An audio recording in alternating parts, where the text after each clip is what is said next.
All right. Now, let's talk about the one that goes hand in hand with vision, and that is strategy. As a director, if that's really how God's wired you, if that's kind of your niche, you're going to really like strategy. And vision, you're going to be going, I don't really get that. That doesn't make a lot of sense. Now, when we get to strategy, you're going to go, all right, yeah, this is what I like. So vision is the picture of where we want to go. Strategy is the nuts and bolts of how we get there. It's the day-to-day decisions. It's the nitty-gritty, putting pieces and things in place and in position so we can move toward that. So, director strategy summary is leading others to unite around and execute the established ministry strategy. Again, the main role of a director is to manage the workers in the context of a ministry. And you say, well, what if I look at our ministry and I've got all these ideas about how we can change things so that our ministry better accomplishes what we've said we want to do? That's awesome. That's a leader. The leader is the one who looks and says, okay, we're going to change the structure of the ministry. We're going to change the design of the ministry itself to get to the vision better. The director is the one who takes the established ministry structure and says, okay, now we need to do all these 19 things so that happens on a week-to-week basis. This is a person that comes in and opens the door and gets out the curriculum and writes on the whiteboard and vacuums the floor and sends out postcards, and we'll get into all that kind of stuff. But this is the person that manages the workers within an established ministry structure. So the strategy, it's planning how we shape the future. The strategy is the thing that will get us to where we want to be. Hopefully from time to time you'll hear me mention, just kind of in passing, the 40-year plan. We don't actually have a 40-year plan, not written down in so many words, but the reason we say that is because so many times we get so short-sighted that we plan 2, 3, 4, 5 years down the road. And that's not really the picture we get from God. God says we need to plan for when those whom we have equipped the next generation, and then they're equipping the next generation. So rather than just think about us and what we get a year from now, we're thinking about how our children are going to equip our grandchildren. It's a 40-year thinking rather than well, next year at this time, what can we get to? It's what's this going to look like in 40 years? We want to build a structure where this will flow from now to the 40-year point, but if we've gotten that right, it's going to keep going well after that as well. So in strategy, how do these relate? How do the vision and the strategy correlate? Well, the vision is the picture of the desired future, where the strategy is the nuts and bolts of how we get there.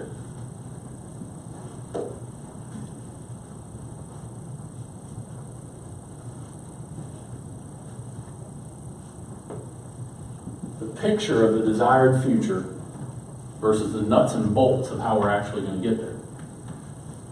The vision is abstract. It's ideas, it's concepts, where the strategy is concrete. Do this activity on this day with these people. And lastly, the vision is an idea where the strategy is an action. Vision is the idea, the strategy is the action. Now, which one of these do we need most?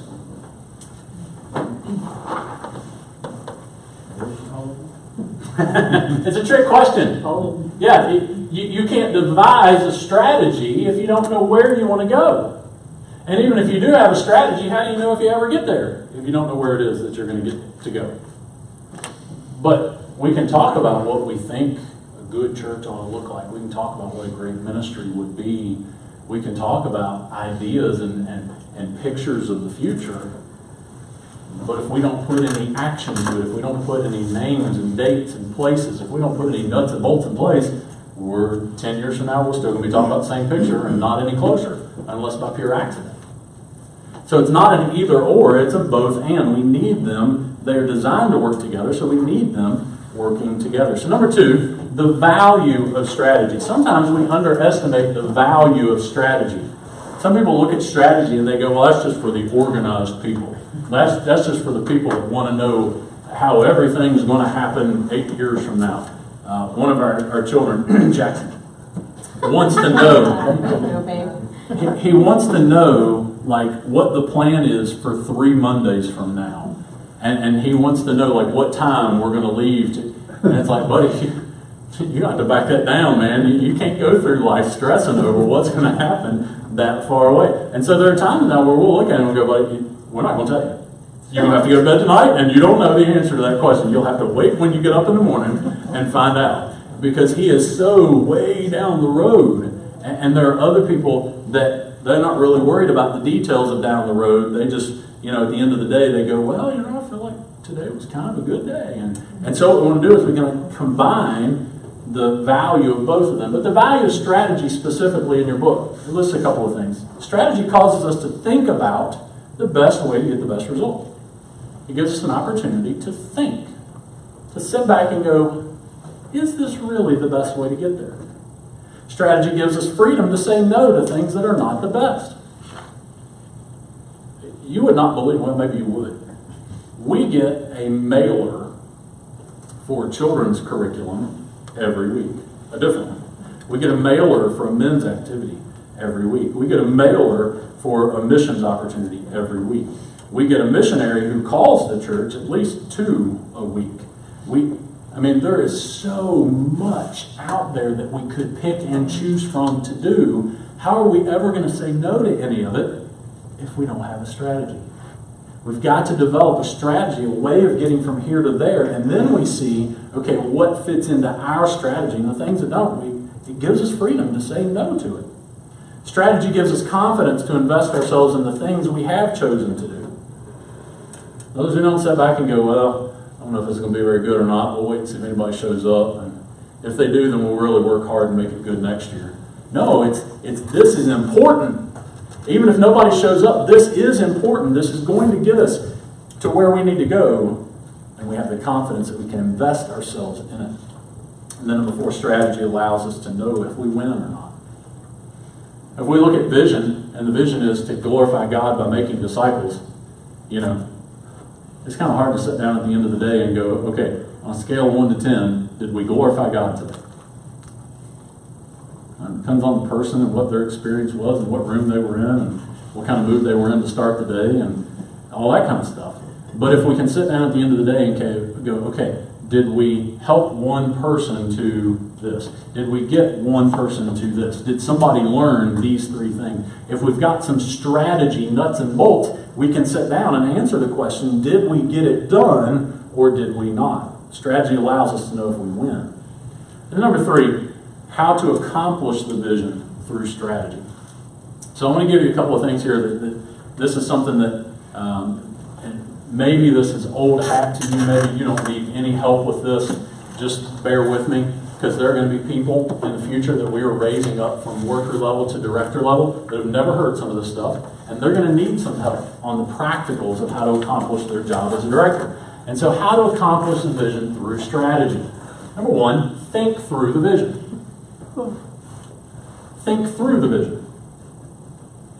If your leader comes and says, here's our vision, and they give you the picture in their mind of the vision, and you walk away and you go, what? How well can you devise a strategy to accomplish that vision?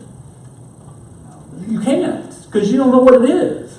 You need to think through the vision. If that means sitting down with your leader or your pastor and going, okay, I don't really understand. Can you try that again? Well, what about this? And what about thinking through the vision so that you have a picture in your mind that is where you need to be trying to get. One of the ways to do this is to brainstorm with your workers or other directors on some strategy that goes with your vision. If you're going to brainstorm, let me give you 2 things that will really help you. One thing is to tell the group everything is a good idea for 30 seconds. Because people say some really stupid stuff sometimes. But it may be crazy sounding at first, but if you think about it, it could lead you to a really good idea. Some of the best ideas I've ever gotten in brainstorming sessions came from something that when they said it, everybody in the group was like, what? But it caused us to get on to the next thing, and it was fantastic. So every idea is a good idea for 30 seconds. And the other thing is to warn everybody and tell them, if we don't use your thing and your feelings are going to get hurt, don't tell it. Just warn them up front. If you're going to offer something and then get upset when we don't use it, don't even say it, because I can't promise that we're going to use it. And that'll help disarm some of the people and what they could potentially get really upset at because they think their brainstorming idea is just the best thing ever. And it's not. Number 2, set goals and objectives. I put a worksheet on the back of your book that actually is an example of goals and objectives. Now, maybe you have had goals and objectives defined differently, and I have a shelf full of leadership books in my office, and they all have different definitions for this. Sometimes they flip-flop them. Sometimes they use entirely different words. It's not the word itself, it's the concept. So you want to start with your vision. You want to get your contextualized vision. And out of that contextualized vision, know what your goal is. Okay? So, as we glorify God by making disciples, we bring that into the Sunday school environment. We want to consider the audience, the growth step, the schedule. We systematically and intentionally teach God's Word to God's people so that they can learn for themselves. That is the big picture of where we want to end up through our learn environment. So what's one of our goals? Our goal is to build a solid Bible knowledge foundation in all new people to gospel during the learn ministry. What does that look like? How do we do that? We can say we want to give everybody a good solid foundation, but what does that mean? How do we get there? What do we do with them? What do we do with curriculum? What do we do with the teachers? How does that happen? Well, we know what the goal is, so now we make our objectives. The objectives are the nitty-gritty steps to get from where we are now to where we want to be. A lot of times we get these goals and we go, man, that's a really cool goal, and boy, I'd love to see us get there. I just don't have any idea how to do that. Break it down into the step-by-step objectives. So I didn't list them all, but I listed a bunch. Use curriculum for 3 studies that address the most foundational elements needed. Now, if you're thinking through this, you realize somebody's got to decide what those most foundational elements are, and then somebody's got to write the 3 studies. Okay, so there are other steps in here, but we've got to have the curriculum to do this. Number 2, to recruit and train teachers to teach the 3 studies. We've got to have somebody to teach these classes. Number 3, put start and end dates for the studies on the calendar. Number 4, advertise and get sign-ups for each upcoming study. Number 5, inform newcomers through discovering membership groups of this plan and encourage them. Number 6, track attendance through office software and know who has completed the studies. So you see, it's not enough to just say, hey, we want to get everybody new to our church to have a solid Bible foundation. Oh, that's wonderful. What are you going to do to make it happen? And those are the objectives, the nitty-gritty steps to get from here to there. So that's an example of a worksheet. Now, there's another column on there that says date needed.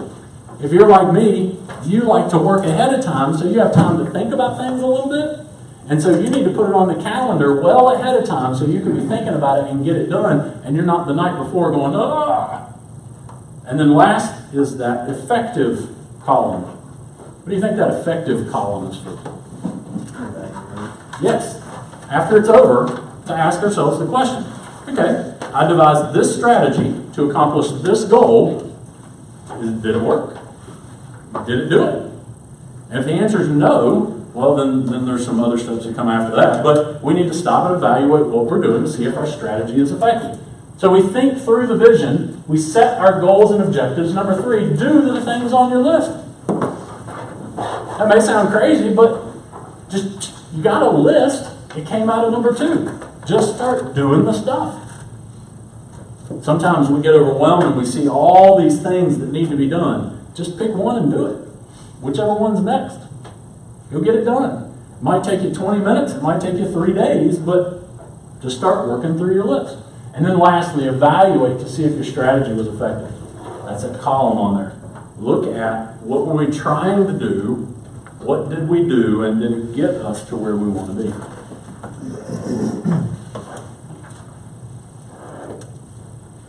Let me encourage you, as you are seeking to accomplish these goals and objectives, make sure you are staying in, if you are a director and not a leader, make sure you're staying in the parameters of a leader.